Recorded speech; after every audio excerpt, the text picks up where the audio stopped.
Hey, this is Chris Behrmann with the You Not Me podcast. We're so thrilled you're here to join us. We just want to speak truth to you. We want to help you see what an amazing life really looks like and how to live that out amongst all the noise that's happening in the world, because we truly care about you and we want you to bear the fruit of living in a life that's filled with truth and love and care for others. In today's episode of the You Not Me podcast, we're going to talk about all things AI, artificial intelligence, if you have not been keeping up.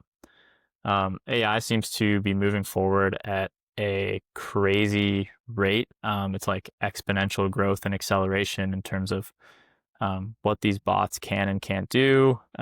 Seems like the can is more and more every single day, and the can't column is becoming less and less every single day. Major voices in kind of the solopreneur and business startup world, just kind of like Dan Coe, Justin Welsh, have really been putting a lot of focus in their newsletters and a lot of their content around AI. Dan Coe even changed the title of his newsletter to Future Proof because he sees AI as coming for most of everyone's jobs in the next 5 years, if not all of them. Similarly, Justin Welsh has noted similar changes. He's even suggested a departure away from social media. He's big in the content creation world, and he says that so much of the media that's put out now is AI generated that it's such an oversaturated space that seems hollow and empty and really void of any kind of meaning or any kind of depth. The truth is that AI is really, really good. I think, Chris, you would probably admit that AI can write a better newsletter than either of us could for You Not Me if we gave it the right prompts. But no matter what AI can and can't do, that only really tells part of the story. There's really a lot more to that. At the end of the day, AI is probably smarter, faster, and in many cases more productive than any human could be at just completing generic tasks. So there's so many advantages for brands and corporations to shift a lot of their automation and delegation to AI. It's cheaper, as Chris mentioned, it's quicker, doesn't have 401k contributions or anything like that to make. So really a lot of brands and companies are starting to shift roles and responsibilities within organizations, if not begin to cut them completely. And a lot of big companies have even sent out long emails to a lot of employees and said that, our entire company may be blown up in the next couple of years unless we can adapt to this changing landscape. So it's not really so much a matter of if AI is coming for some aspect of your work or your life, but really a question of when. And I think that the question we have to ask is, if AI can replace what you do, how do you protect your roles, your responsibilities? How do you provide for your family? How do you keep up, basically, is more or less the question. Yeah, I think, one of the things too is you see a lot of outsourcing of roles, whether it's even just, virtual assistants, et cetera, people sending stuff out to low cost countries, and they're trying to find ways to do things cheaper and faster, which, yeah, that's good sometimes, but also you do get what you pay for often. There are some services that are fantastic, but if you lose that human side of things, if you really, take away the ability to not only to understand because maybe you've had the same experiences or have empathy or to care deeply and really just to be of service. AI can do tasks for you. It can come up with some things, some ideas, but the thing is, it's hard for it to truly innovate. It can, if you put the right prompts, you keep going, going, going. It can do some things, and it can even look at your business plan and tell you what's good and what's not. And it's great. It's an amazing tool. The problem with it is not just at work, but even in colleges and high schools with kids trying to learn, is it's stealing their ability to grow that brain muscle to really think about how to write a letter, how to interact with somebody, how to speak with empathy, and how to critically think and problem solve. Yes, Chat GPT is amazing. I mean, you and I have shared some ideas with some prompts and some things, and it blows me away how good and how quick it is, way faster than I am. But there's always something missing, and that's that human side. And that's where we have to remember we cannot be replaced. I mean, we've seen in COVID, eventually our souls, our entire being starts to die off if we don't have that true, deep, authentic relationship, that in person. Like we can have conversations, but not being in front, you can't feel what a person really is saying, doing, and their heart for you on a Zoom camera as you can in person. For sure. Yeah. And I think, as someone that uses AI quite regularly for the different roles and jobs that I have, after a while, it gets pretty easy to see who's used AI content and who hasn't.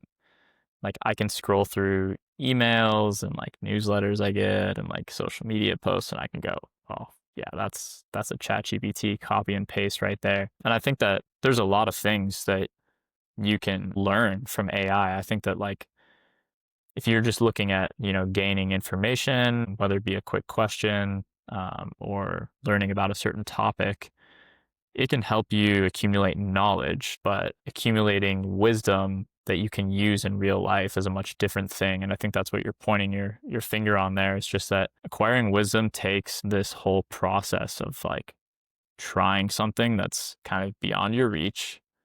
You screw up, you make mistakes, you learn, you reevaluate, and then you persevere and you get back up on the horse. And obviously, AI removes that whole entire equation because it just gives you everything. So the actual process of learning, while it may be up to definitions, but acquiring knowledge for me is not the same as actually having it to, be put into practice. It's like what happens in school for everyone when they're younger, right? We learn all these things in math and algebra and calculus and geometry, and like I don't know any of that stuff now. Like I could not tell you a single thing from that, and that's because like it wasn't like truly in me. It was just like head knowledge that disappeared the second that it wasn't convenient anymore. So that's not true learning. So I think that if you want to like you said, like really learn and really grow, AI can't really be your foundation.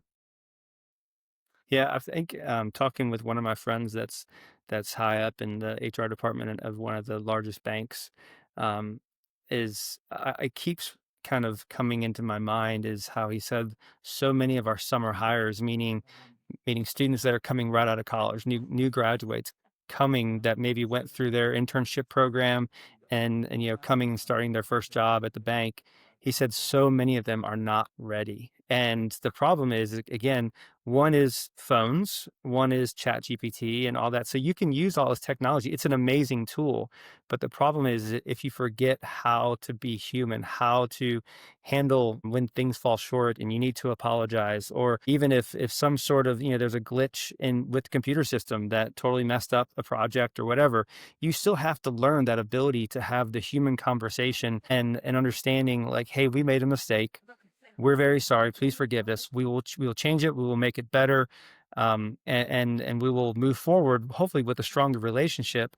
And the problem is so many people that are relying on technology or chat GPT to do their things for them are going to fall behind because eventually you're going to have people that are, I mean, again, you look at people that are so great at coding and all these other things, they can sit in a dark room and just pound out stuff and like whip out data like crazy and pull things together. It's shocking. But if you need that face-to-face relationship or the interpersonal relationship, um, of building a relationship with a client, a bot can't do that. Like they can do it to the extent of having a conversation and answer back and forth, but there's no genuine care and there's no for sure, follow through that'll happen with that. And or again, understanding issues and things. And we've even talked a lot about one thing. There's always one thing going on in someone's life that you don't know about that's causing them to act a certain way. A bot cannot take that into account and have grace and have mercy for somebody and have forgiveness. And so, what do you do with customer service and all these things? You need people. You need people that will have understanding for others and how to have that face to face conversation that can smooth out a rough spot. If you don't have that, your company's going to fail. Yeah, and I think that, you mentioned just kind of AI's inability to do the relational bits. It's fascinating because a lot of people have started to even push in that direction. There's this total phenomenon at the moment of like AI therapists, and Dartmouth actually did a study on this. It's like this stuff is already like, on the forefront of the industry for all of these kinds of things. So even something as relational as therapy, like Dartmouth's already doing studies, and what they found is that people who had issues with their mental health underwent counseling with an AI bot. So they basically prompted the bot to, respond to all these different things and et cetera, et cetera, et cetera. And they raised a huge issue, actually, which is that AI is very effective because, one, it's available at any time. So people don't have to book in a session with their therapist or wait, if it's 3 a.m. and they're having a freak out in the middle of the night or really struggling with something, they can just, type away and it's like, boom, there's, the answer. So it's the convenience, but it's also the demand, because I think it was something like around 350, there's 350 mental health patients for every one licensed counselor in the United States. So there's huge demand, not enough supply. So people have started to research, well, can AI maybe bridge the gap? And this Dartmouth study anyways found that people who had mental health issues, when they used an AI counselor, had better outcomes than people who didn't do anything at all in terms of counsel. What I would love to see, though, is how does a real life face-to-face counselor compare to the outcomes that an AI bot has had? So we know that AI is effective in some way for these things. To what degree, based on the relational counselor, that's up in the air. But even Simon Sinek, who I know, you like quite a lot, he even did a recent podcast where he was talking about situations where you get in an argument with your spouse or your girlfriend or whatever, and for men, and a lot of men will go to ChatGPT and say, hey, here's the situation. What should I say to my spouse or my girlfriend to like fix it and take the edge off of our relationship? And he, kind of quipped of like, they're going to know that that's an AI generated response. So, if the spouse or the girlfriend is going, oh, did you do that with ChatGPT? And you say yes, well, that's a terrible look. And then what are you going to lie and like make it even worse? Like, so he just said, like the beauty of human relationships is that they're not always perfect and put together in the exact right way with a formulated response and everything. And um, at the end of the day, like if you're just, using ChatGPT even to like write emails, which I know so many people do, um, so many times, unless you're going back in and editing it after and putting your own spin on it, it just sounds empty. And that's the total opposite of what you want out of a relationship. So while it may be convenient or quick, like it's not effective and it's not caring. Yeah, I remember John Piper once told a story during one of his sermons. It was great. Um, he said, ladies, I'm just curious. If your husband shows up on your front door with a dozen red roses, and you open the door and he says, "Hey, as a husband, this is my duty to give you these red roses. I hope you accept them."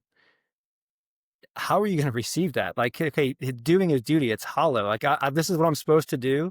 Or like your point, ChatGPT told me I need to say this to get you to forgive me. It's like, well, so are you really sincerely like sorry? Are you really repentant for whatever it is you did? Do you really understand how that made her feel? Do you actually want to make a change and all that stuff? So again, and he said, conversely, women, if you had a man show up, if your husband showed up with a dozen red roses and said, Carly, I was driving home and I just was so overwhelmed with just how just amazing and just loving you are and what you mean to me as my wife.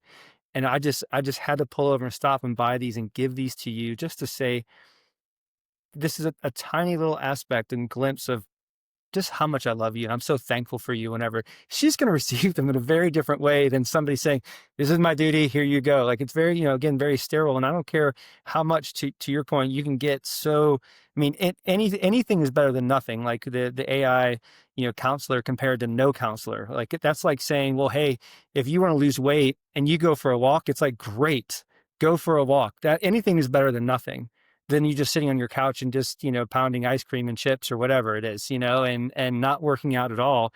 But a tailored program and one where you understand and you get excited about because you get to go and do it with other people and build those relationships, like that's what's going to create long-term growth. It's just like these GLP-1s that, people are taking, and it's like, great, yes, it might help you lose weight, maybe it gets you kickstarted, but are you going to do the other work about understanding nutrition, getting an actual workout program together and doing it with other people so you can sustain it once you get it lowered? And that's, I think, the biggest heart of all of this is we're trying to get inanimate things to be able to give us love, and it can't do that. It can't love us back. And if we do love it, like you and I were talking earlier, I mean, look, I have a couch that, I'll sit and watch TV shows or movies. It's great. And, we've had hard conversations, we've had all these things. The couch has been awesome. It's super comfortable. Take naps on it. It's fantastic. But I can't have a relationship with that couch. I mean, the couch it's a great tool. It's good to have, but that couch will never love me back. That couch cannot be of service to me to where, because that couch cares so much for me, that they're going to see the need and go help me. They're going to encourage me and all that stuff. And so again, it goes back to, if you have a bot saying, Jared, you're awesome, go get it, whatever, it's like, okay, you don't really know me. You don't, I mean, you don't know what I'm really doing. Maybe you have an idea based on the prompts, but again, it's hollow. It's empty. It's back to Oswald Chambers and what he says about sincerity. It's the appearance and the reality are exactly the same. Yeah, it's funny that you mentioned the workout plan and stuff like that, because I use ChatGPT as my running coach. So I've kind of given ChatGPT like, hey, this is my goal. This is the amount of time per week I can dedicate to running. I kind of want these three kinds of runs, and I want you to build it out over this number of weeks and hold me accountable, and et cetera, et cetera. But at the end of the day, like if I want to blow off ChatGPT's reminder, like it's very easy to do, right? Versus if I'm meeting up with someone to go run at 6 a.m. during the week, like, am I gonna roll over at 5:55 and go, "Hey, dude, I'm out. Sorry." Like, that's going to come at a cost. Like if I blow off ChatGPT, well, who cares? Like it's not any problem. And I think that that's the same thing with a lot of these more like relationally driven AI things. I mean, AI is very, very advanced in this department. Like there's even, I don't know if you've seen these videos, but like these bots can have like full on spontaneous conversations about Mm. super nuanced topics and even make like pretty impressive like jokes to each other and Yep, I saw respond it. in Yeah. live time. It's pretty insane. But at the end of the day, like as you mentioned, they can only feign emotion. They can't actually deliver it. They can only simulate a relationship. They can't actually be in a relationship. They don't have a soul. They don't have a mind. They have this, of course, intelligence, but it's called artificial intelligence because it's not real. It's real in the sense of existing, but it's not real in the sense of being genuine. And I think that it's just a shadow really of connection. Like it's pointing to something for me. Like for me, it's saying, hey, sure, you can have some level of fulfillment. You know, if you want to be best friends with ChatGPT, like, is that better than nothing at all? Maybe. Like, I don't know, some like reviews of some of these bots have showed that they're actually like insanely manipulative and get you to do all kinds of crazy things. But I'm sure, like, if you give it the right prompts, can it be of some comfort to you? And is that better than no one at all? Of course. But I just think all of this advancement, even in like the relational sense, is just pointing and saying there's actually something better.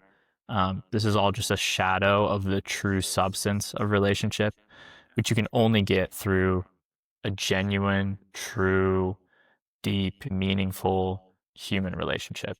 Yeah, no, I think one of the big things is, again, just going back to just that relational piece, and what really we're talking about is AI is great in a perfect world where things are functioning really well and fine. But what happens when things go off the rails? What happens when a mistake pops up? Because these computers, what we're seeing, um, is they're based on code and laws. And there's really, maybe they can be taught some grays. I have no idea, but the biggest thing is it's very just black and white. And we've seen movies. It's back to like, um, Hollywood becoming, real life, playing it out beforehand and stuff.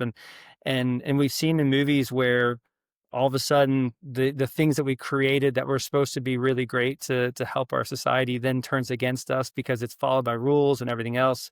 And then we have to destroy the machine in order to save civilization.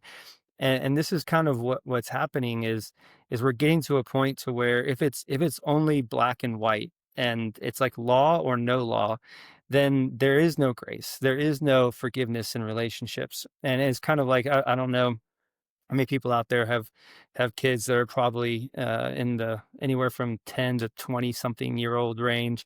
But there's a string of movies called The Santa Claus, and with Tim Allen, and um, the third one, I think it was, or second or third, it was called The Santa Claus, where there was a clause that he has to get married, and he cannot just be a bachelor as Santa Claus. So he had to take a break from being Santa Claus and go back to the US to try to find a wife by this certain period of time. And while he was gone, they created this robot that looked very much like him, but you could tell it wasn't him.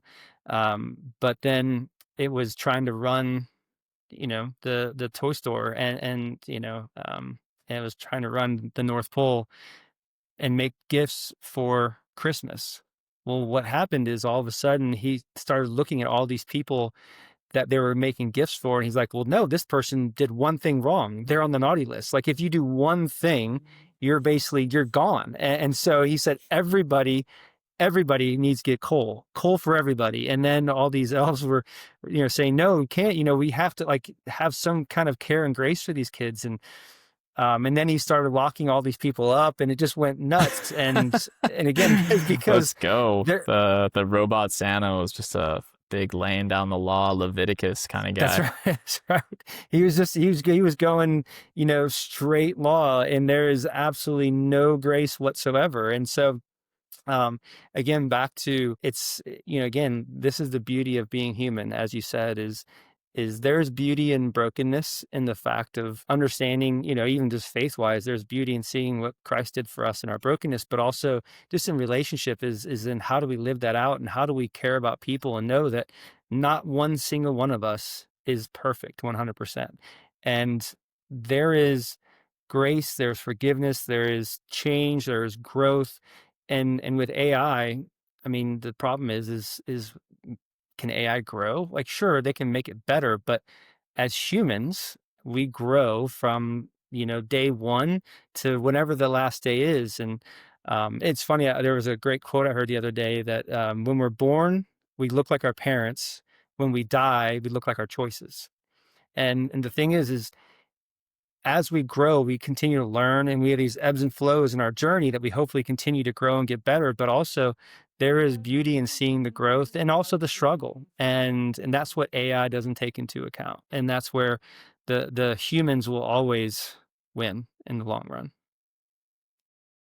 Yeah, and I think that if we're trying to equip people for how they can, best deal with the emergence of AI and just the modern world and the shifting landscapes of work and relationships and task automation and all these things, even if you're like, well, you know, maybe I'm in a role that could be easily replaced. Like my role at You Not Me could be easily replaced by AI, easily, for example. So the question is like, how can you stay relevant? How can you continue to do what it is that you've been doing for the past years and, yeah, stick around really without being canned? And I think that for any organization, company, team, even if you're talking sports teams, a lot of the analytics can be done by AI now. Looking at the numbers, breaking down video, like all of this can be done more or less by AI. So it's not just, in business or anything, but it's in, a lot of industries. And I think that the answer is to just be more human, to really double down on like, what can't AI do? Can't be human. Like it can try to be, but it's never going to be.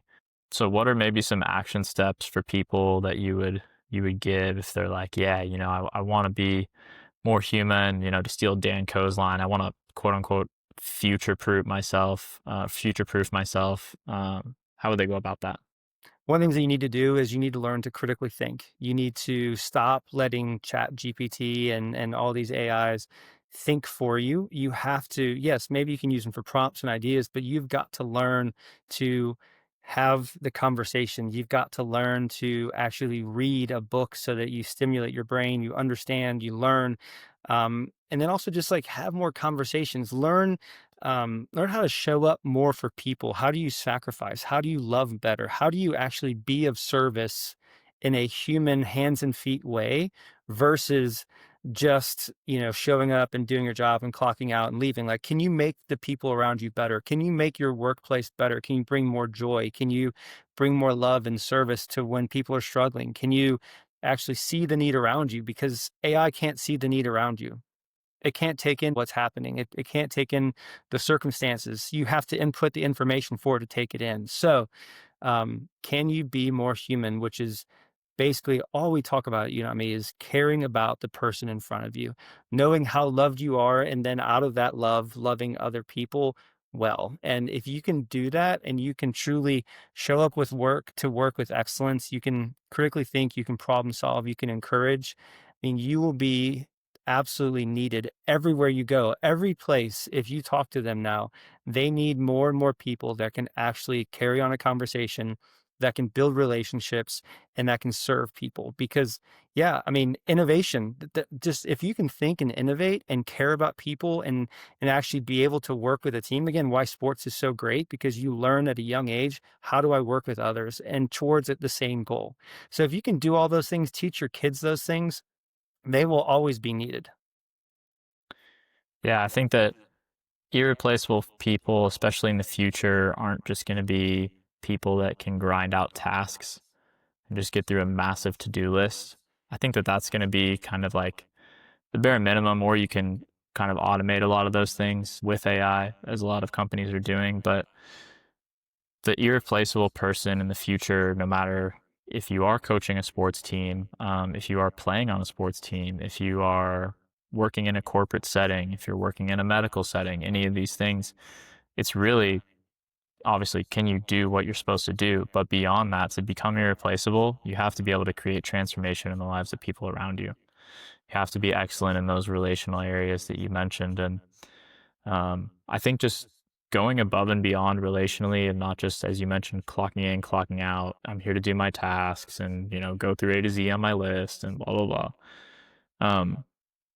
But there's such a limit to that kind of mentality. And that kind of mentality is the one that's going to be replaced by AI. And so the reality is, like, if you want to become irreplaceable, you have to do the things that AI can't do. That's like, if you know a coworker whose family maybe just had a newborn, or someone at your church or whatever, can you bring them a meal when they really need it? Can you give generously financially to someone who you know is really struggling? AI can't do that. Can you choose to love someone when it really is going to cost you something, or like really put your neck on the line for someone when no one else believes in them? AI can't do that. Um, and I think that those are kind of the differentiators that are going to lead to creating this kind of irreplaceable person that's invaluable to whatever organization they find themselves in the future. If you take somebody that has the right heart to truly care about other people, um, and if you look at service industries, I mean, if you look at, I mean, people that are, whether it's plumbers or building houses or all these things, like some of those jobs cannot go to AI. They absolutely can't. It's like the physical show up, but also again, it goes back to you can set yourself apart in such an amazing way in those service related industries. And, looking at again, whether it's a plumber, whether it's a builder, whether it's, anything that is face to face, if you can actually care deeply about the person in front of you, if you can sacrificially give, if you can show up on time, if you can like truly solve their problem for them and think and have empathy for what it is they're going through, that will separate you currently from everybody, and even going forward in the future, it will foolproof you from, on the whole AI things. And back to even college kids and high school kids, if you can actually take the chance to possibly maybe not do as well, hopefully not fail, but hopefully you take the chance to try to learn and try to not have to use chat gpt, even though it's a great tool that a lot of adults use. But if you can learn during those years of high school and college how to build relationships, how to think for yourself, how to take knowledge and apply it by using wisdom, because there are a lot of really smart people that have a ton of knowledge, but they're not wise. They don't know how to apply it. They don't know how to build amazing relationships and how to really use that. So if you can do all of those things, you're going to continue to set yourself apart and you're going to continue to be needed in the workplace. Yeah, absolutely. And I think that if we're going to leave listeners with one thing, I think it would just be this reminder to be more human, to live with a you not me mindset, because you can't automate care, you can't simulate sacrifice, you can't replicate love, but you yourself can choose to do it. You can make the conscious choice to do it every single day. And that is what is going to make you irreplaceable wherever you find yourself in life. Chris, thanks so much for the discussion today.